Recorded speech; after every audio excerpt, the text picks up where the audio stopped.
नमस्कार, आप सभी का स्वागत है और मैं आपके साथ तमन्ना शर्मा। बहुजन समाज पार्टी ने बिहार विधानसभा चुनाव से पहले 10 सितंबर से सर्वजन हिताय जागरूकता यात्रा की शुरुआत कर दी है। इस यात्रा का नेतृत्व राष्ट्रीय संवेग आकाश आनंद और सांसद रामजी गौतम कर रहे हैं। ये यात्रा कैमूर से शुरू होकर 13 जिलों से गुजरते हुए 11वें दिन वैशाली में जाकर खत्म होगी। बसपा ने साफ किया है कि यात्रा केवल शक्ति प्रदर्शन नहीं है, बल्कि जनता की असली समस्याओं को उठाने और B.R. अम्बेडकर के सामाजिक न्याय के दृष्टिकोण व संवैधानिक मूल्यों को गांव-गांव तक पहुंचाने का एक प्रयास भी है।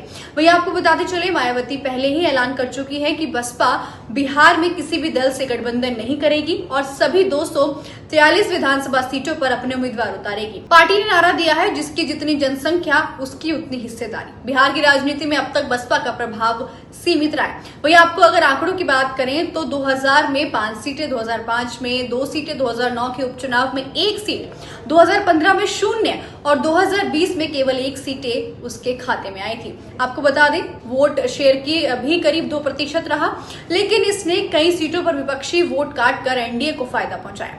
आपको बताते चले, कैमूर जिले से यात्रा की शुरुआत का कारण यहाँ दलित वोटर की अच्छी खासी संख्या है। अगर बात करें 2020 की, तो 2020 में चैनपुर सीट पर बसपा की जीत भी रही थी।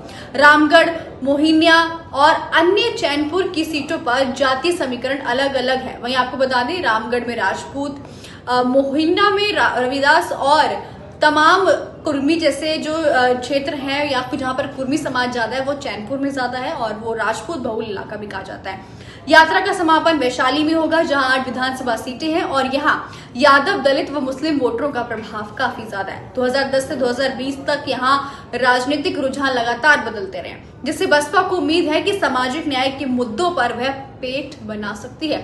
वहीं आपको बताते चले, बक्सर, अरवल, जहानाबाद, छपरा, सिवान, गोपालगंज, बेतिया, मोतिहारी और मुजफ्फरपुर जैसे जिलों से होकर गुजरने वाली यात्रा जातीय समीकरण और स्थानीय सामाजिक आधार को ध्यान में खासकर रखकर ये पूरी तय की गई है। वहीं बक्सर में ब्राह्मण और कुर्मी वोटर हैं, अरवल और जहानाबाद में दलित और मुस्लिम वोटर, छपरा में हिंदू मुस्लिम संतुलन, सिवान में यादव मुस्लिम समीकरण और मोतिहारी में भाजपा का गढ़ और मुजफ्फरपुर में वैश्य वोट बैंक बसपा की राजनीति का हिस्सा है। बसपा अक्सर अपने SC/ST वोट बैंक को साधने के लिए जानी जाती है। वहीं आपको बता दें, बसपा के सामने चुनौतियां भी कम नहीं है। संगठनात्मक कमजोरी, स्थानीय नेतृत्व का उगाव और आरजेडी, कांग्रेस व एनडीए के मजबूत जातीय समीकरण उसकी राह मुश्किलें बना सकते हैं। इसके बावजूद बसपा का मानना है कि दलित, ओबीसी, मुस्लिम फॉर्मूले के जरिए वे चुनावी मैदान में अपनी उपस्थिति मजबूत कर सकती है।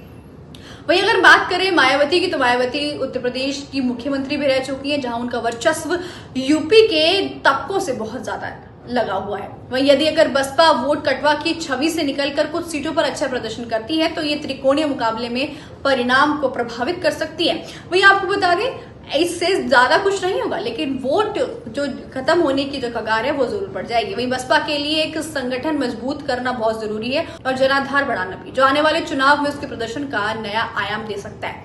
आपकी इस पूरी रिपोर्ट को लेकर क्या कुछ राय है, कमेंट बॉक्स में जरूर बताइएगा।